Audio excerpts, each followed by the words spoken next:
The history and reasons for the achievement gap are many and complex, and so will be the solutions. Will each candidate give us one idea or strategy that should be implemented to impact that achievement gap?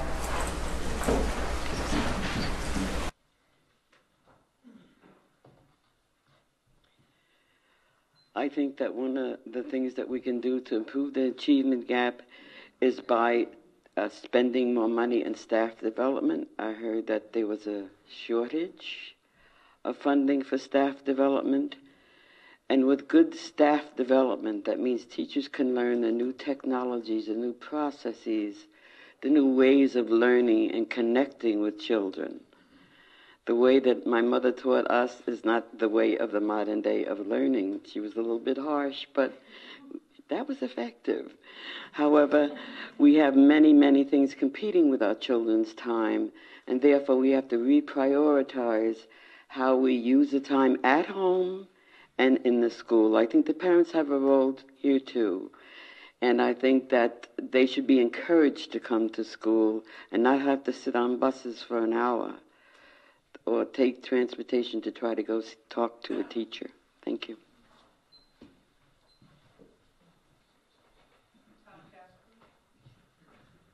Well, one of the things I think would help with that a lot is to create a mentor program where students are helping students achieve.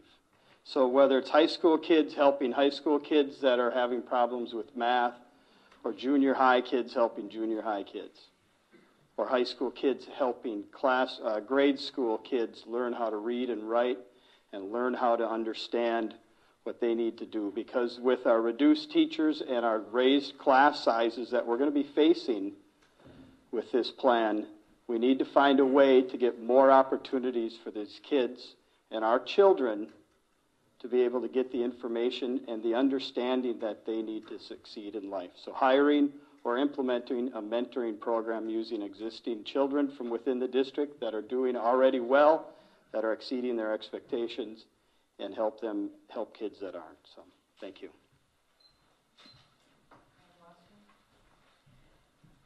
What we're doing in the district right now is we have sort of revamped the math program, and we have, for those learners that are struggling in math, there are different programs now. In the high school, for instance, there's a concept math that has been implemented to help those students. And also, I would applaud, there's a new group of students called Students for the Future, and they are in all 3 of our high schools currently, and they have begun tutoring their peers.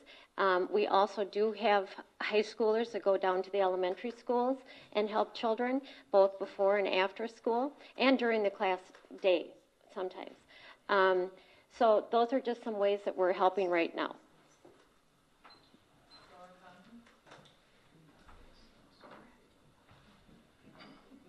It's very difficult to follow Ann because she's so well informed.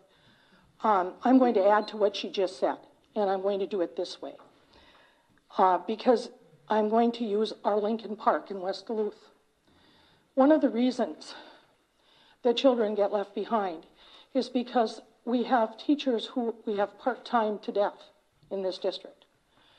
The children in some of our schools where the population begins to diminish, you can't keep full-time staff in there. It's why we took, not this year, but last year, and moved the Lincoln Park children out to Morgan. Because those children needed full-time teachers who were there before and after school to help them, to work with them, to mentor them. Because the first and best person to teach your children is a teacher. Okay? Then the rest of the mentoring programs come in. And part of the reason that we put the long-range facilities plan into place was so that we wouldn't be running those teachers for 3 hours at Lincoln and then sending them to Morgan Park. And so that's very, very important to understand. That's where it begins, and we're working on it as hard as we can. And as soon as the plan is in place, we'll be able to do an even better job. Thank you.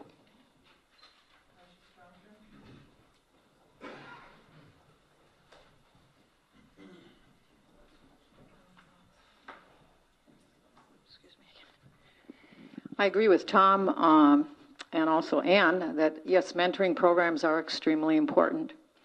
But I'd like to step back many years, even before my time.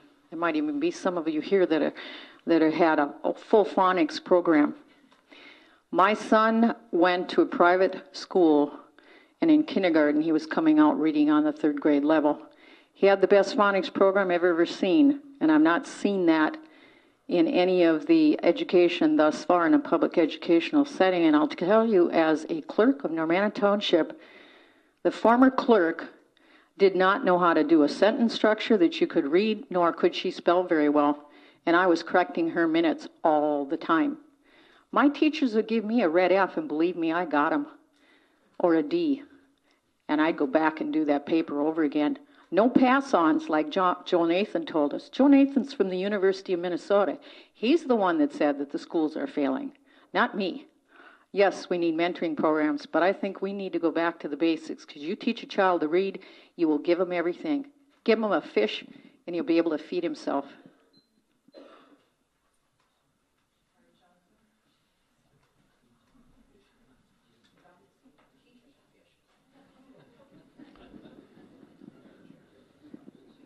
How do we do the programs? The programs that we have to do is, I'll also quote Joe Nathan. I invited him here to speak to Duluth about 6 months ago. He's the director of the Center for School Change, Hubert Humphrey Institute, the University of Minnesota.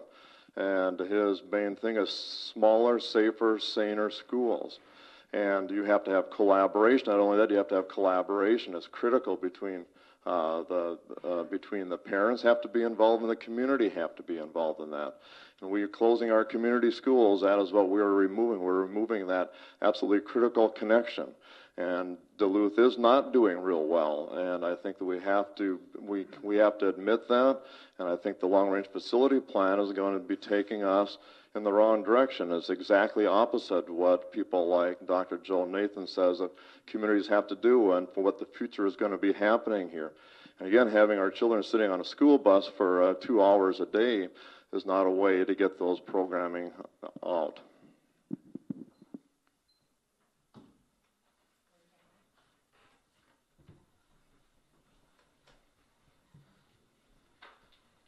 I believe that you asked about the history and reason for the academic achievement gap, and I think those reasons are various, including unequal distribution of funds to various schools. We can talk about poverty and socioeconomic status of those students as well. Our country has failed before. A Nation at Risk told us we were failing our kids. And at every time we're told we're failing our children, we respond. We have tutors in the schools. We have senior citizens in the schools. And now we have the students for the future wanting to go out and tutor their own. We have great teachers. I think we need resources so that we can bring back those family resource centers, which are collaboratives, the district, the city, and the county. We have kids who get the best that they can get in school, but then they go home and have parents who aren't able to help them with their homework. So I think we need to address that. As communities, I think we need to realize that it's becoming the community's responsibility to educate these children. There's no way around it. We're going to continue to have unfunded mandates such as No Child Left Behind.